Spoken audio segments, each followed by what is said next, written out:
Hello computer students में आपका स्वागत। दोस्तों अब सभी ग्राम पंचायतों में ओएसआर पोर्टल यानी कि on source revenue portal launch हो चुका है। इसका पूरा नाम है on source revenue management system यानी स्वयं स्रोत राजस्व प्रबंधन प्रणाली।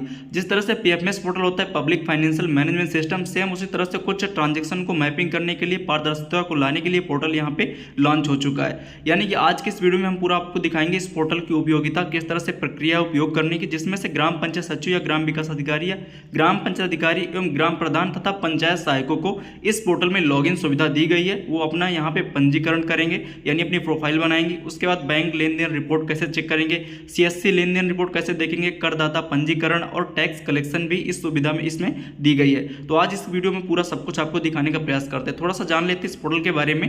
पंचायती राज विभाग उत्तर प्रदेश के लिए एक व्यापक ऑनलाइन निगरानी प्रबंधन समाधान पोर्टल बनाया गया है। इस पोर्टल के माध्यम से प्रदेश की लगभग 57,000 ग्राम पंचायतों में जो ओएसआर खातों में सभी लेन देन और ग्राम पंचायत स्तर पर प्रदान की जा रही सीएससी कॉमन सर्विस सेंटर से सेवाएं प्रबंधन को डिजिटल प्लेटफॉर्म प्रदान करने व पारदर्शिता की तरह इसको पारदर्शी एवं अनजान यहाँ पे मतलब आसान बनाने के लिए काफ़ी तरह से सुधार किया गया है, जिस तरह से आप यहाँ पे देख पाओगे। ठीक है, जैसे कि इसको लेकर के अभी ऑनलाइन प्रशिक्षण भी डिस्ट्रिक्ट वाइज निदेशालय के माध्यम से दिए जा रहे हैं। तो आपको पार्टिसिपेट करना है। बाद में आप प्रधान सचिव से पूछते हो, अगर वो गलत तरीके से आपको बता देते हैं तो आप फिर कुछ जानकारी आपको नहीं हो पाती सही तरीके से, तो आपको इस पर पार्टिसिपेट करना है। अब इस पोर्टल पे आने के लिए आपको करना क्या है, upgposr.org इस तरह से इसकी ऑफिशियल लिंक है। जैसे आप क्लिक करोगे तो आपके सामने किसी भी ब्राउजर पे जा सकते हो, आपके सामने ये पोर्टल इस तरह से विजुअल हो जाएगा, on source revenue management system, जहाँ पे सारी चीज़ें आपको दिखेंगी। बाकी अभी हम पीपीटी के माध्यम से आपको दिखाएंगे किस तरह से क्या प्रक्रिया रहने वाली है।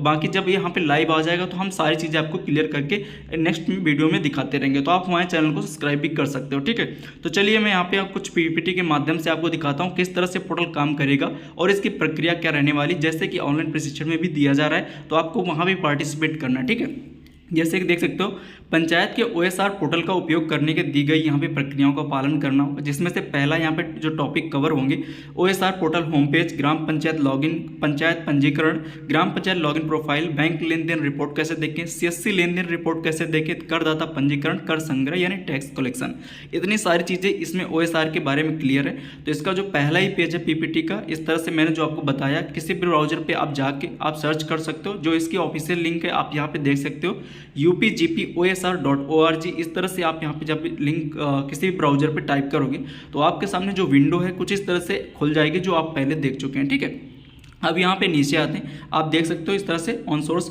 Revenue management system. अब यहाँ पे लॉगिन के कुछ टैब्स दिखाए गए जो मैं भी आप पोर्टल पे आप देख पा रहे थे। अब इसमें से लॉगिन क्या है कि आपको जिले लेवल से दे दिया गया है ब्लॉक लेवल पर, यानी जो ब्लॉक के अधिकारी हैं, आप एडीओ पंचायत या जो भी अधिकारी हैं उनसे आप आईडी पासवर्ड प्राप्त कर सकते हो। और निर्देश भी दिए गए हैं कि ताकि जल्दी से पासवर्ड प्रोवाइड कर दिए जाएँ ताकि वो लोग काम करें। यहाँ पर लिखा हुआ ग्राम पंचायत प्रधान सचिव एवं सहायक निर्धारित ब्लॉक में अपना लॉगिन ID पासवर्ड भरें, यानी ब्लॉक के माध्यम से आपको दे दिया जाएगा। ये निर्देश भी दिए गए हैं। तो आपको यहाँ पे लॉगिन करना है फर्स्ट टाइम, जो भी आईडी पासवर्ड होगा। उसके बाद आपके सामने जो पहला इंटरफेस खुलेगा कुछ इस तरह से खुलेगा, जिसमें से बेसिक डिटेल यानी आप पर्सनल इंफॉर्मेशन भरनी है। ग्राम प्रधान पंचायत सचिव एवं पंजीकरण इस तरह से रजिस्ट्रेशन खुल जाएगा, जिसमें से देख सकते हो ग्राम प्रधान सचिव एवं सहायक के लॉगिन द्वारा आपको यह फॉर्म प्राप्त होगा, जिसमें से अपनी निम्नलिखित जानकारियों को स्पष्टीकरण करते हुए पंजीकरण पूरा करना होगा। यानी पहली बार जब आप लॉगिन करोगे तो आपके सामने इस तरह से आएगा इंटरफेस, जिसमें से यहाँ पे आपको पहले न्यू पासवर्ड बनाना है, यानी अपना पासवर्ड जो ओल्ड है उसको चेंज कर लेना है। जैसे कि आप सिक्योरिटी या आप जैसे कि बहुत सारी चीज़ों को रखते हुए ध्यान में रखते हुए आप यहाँ पे पासवर्ड चेंज करोगे। फिर अपना नेम वगैरह, फादर्स नेम वगैरह, मोबाइल नंबर और ईमेल ID, इस तरह से डेट ऑफ बर्थ और यहाँ पे ज्वाइनिंग, डेट ऑफ ज्वाइनिंग, आप कब ज्वाइनिंग होते, कार्यभार कब ग्रहण किए हो, और उसके बाद इस तरह से pan card number, bank detail का भी नीचे ऑप्शन है। तो बैंक डिटेल कहीं कहीं पे ऑटोमेटिक दिखेंगे जिस भी ग्राम पंचायत का है। अगर नहीं दिख रही है तो इसमें भी एक ऑप्शन है जिसमें से मैनुअली आप डालने का यहाँ पे लिखा हुआ है इस पीपीटी पे, तो उसको भी देखोगे। जैसे कि इस तरह से आप सब सारी डिटेल भरोगे। आप भरने के बाद अगर कुछ गलती हो गई हो तो उसको अस्वीकार करने के लिए या चेंज करने के ब्लॉक लेवल पर जाएगा। देन यहाँ पे आप नेक्स्ट पर क्लिक करोगे। जब आप नेक्स्ट पर क्लिक कर देते हो, जब सब कुछ हो जाता है, आपको अप्रूवल मिल जाता है। जब आप फिर से लॉगिन करोगे तो अब आप देख पाओगे यहाँ पे ग्राम पंचायत सचिव एवं सहायक लॉगिन प्रोफाइल पेज। यदि ग्राम पंचायत प्रधान एवं सचिव पंचायत सहायक द्वारा किए गए सभी विवरण ब्लॉक अधिकारी द्वारा सत्यापित और अनुमोदित हैं तो, यानी जो आपने अभी प्रोफाइल भरी है वो सत्यापित हो चुकी है, तब आप जब अपना पासवर्ड जो बनाए उससे आप लॉगिन करोगे तो इस तरह से ग्राम पंचायत यहाँ पे आपकी बैंक डिटेल दिखे, यानी जो आपका OSR रेवेन्यू खाता है उस खाते में कितना पैसा है, आपको बैंक जाने की जरूरत नहीं होगी, इसी पोर्टल पे आपको दिखेगा। ठीक है, और यहाँ पे एक CSC कॉर्नर का जो आप पंचायत सहायक ग्राम पंचायत में CSC सर्विसेज दे रहे हैं, यहाँ पे CSC किस कंपनी से दी गई है और उसका नेम वगैरह, और यहाँ पे कंपनी CSC का एक्सपायर डेट यानी कब उसका जो खत्म हो रहा है वो दिखेगा, वॉलेट बैलेंस वगैरह सारी चीज़ें यहाँ पे दिखेंगी। नीचे कुछ चीज़ें और यहाँ पे दिखाई गई, जैसे कि आप देख सकते हो यहाँ पे कुछ CSC के बारे में दिखाया गया है, और यहाँ पे जो PS का कमीशन है, वॉलेट का अमाउंट और PS का कमीशन कितना है, वो सर्विस कितनी दे रहा है, सारी चीज़ें इस पोर्टल से मैपिंग होंगी। ठीक है, यानी कि जो भी OSR जनरेट होगा अब आपको वेल क्लियर आपको भरना पड़ेगा। नीचे आते हैं, यहाँ पे CSC के माध्यम से प्रदान की हुई सेवाओं से बनाई गई धनराशि एवं ग्राम पंचायत के OSR खाते में कितनी जमा हो चुकी है और कितनी बकाया है, यानी अगर आप सर्विस दे रहे हो तो आपका सारा कुछ यहाँ पे दिखेगा। डिस्क्रिप्शन में नीचे देखिए बैंक अकाउंट जो पहला ऑप्शन है, यानी आपके खाते में जो भी पैसा 280 रुपये यहाँ पे जमा हुआ या डिपॉजिट हुआ जो भी है, बट CSC अमाउंट जो दिखा रहा है 2500 यानी 2580 है, और जो डिफरेंस आ रहा है -2380, तो इतना पैसा आपको OSR खाते में जमा करना पड़ेगा। और इसकी जिम्मेदारी ग्राम पंचायत स्तर से यह सुनिश्चित होना जरूरी है कि CSC के माध्यम से प्रदान करी सेवाओं से बनाई गई धनराशि नियंत्रित रूप से समय के अनुसार OSR खाते में जमा हो। ठीक है, अभी नीचे आते हैं, यहाँ पे ऊपर दिखे मेन्यू पर आप निम्नलिखित विकल्प प्राप्त होंगे,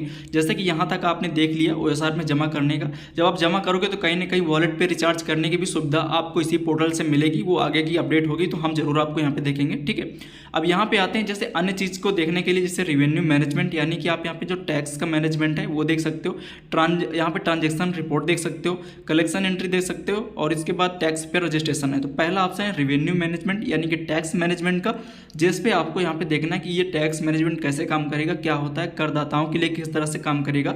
अब आइए इसको समझते हैं। यहाँ पे देख सकते हो, जैसे कि अगर आप कोई टैक्स मैनेजमेंट आपने कोई ट्रांजेक्शन किया OSR में, खाते में जितने भी लंबित लेन देन रिकॉर्ड हैं जिनके अद्यतन भुगतान नहीं हुआ, उनकी प्रविष्टियाँ उपलब्ध होंगी।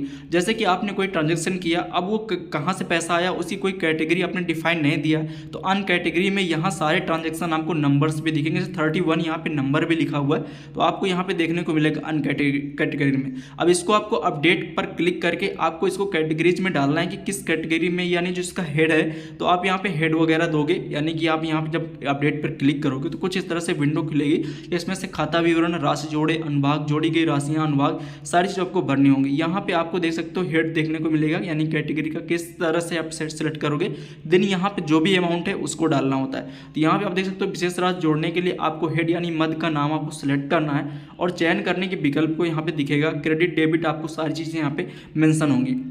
तो इनमें से आपको सेलेक्ट कर लेना होगा कि आपका जो पैसा ट्रांजेक्शन हो रहा है तो आपको किस कैटेगरी में, यानी आपको हेड का सिलेक्शन करना है। इनमें से बहुत सारे हेड दिए गए, फिर उसके बाद आप यहाँ पे अमाउंट भर के उस चीज़ को यहाँ पे ऐड कर दोगे।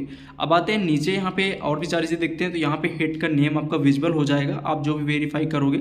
अगर गलती से कुछ भी हो गया तो रिमूव का ऑप्शन भी है, आप यहाँ पे इसको रिमूव भी कर सकते हो, फिर से नई एंट्री यहाँ पे भर सकते हो। तो ये सारे पोर्टल के ऑपरेशन होंगे, तो जैसे ही अभी स्टार्ट होगा तो हम सारी चीज़ें क्लियर जरूर करेंगे। ठीक है, अब यहाँ पे आप सेव पर भी क्लिक करोगे, सारी चीज़ें आपका बैंक अकाउंट डिटेल दिखेंगी। अब इस तरह से आप सेव कर लोगे।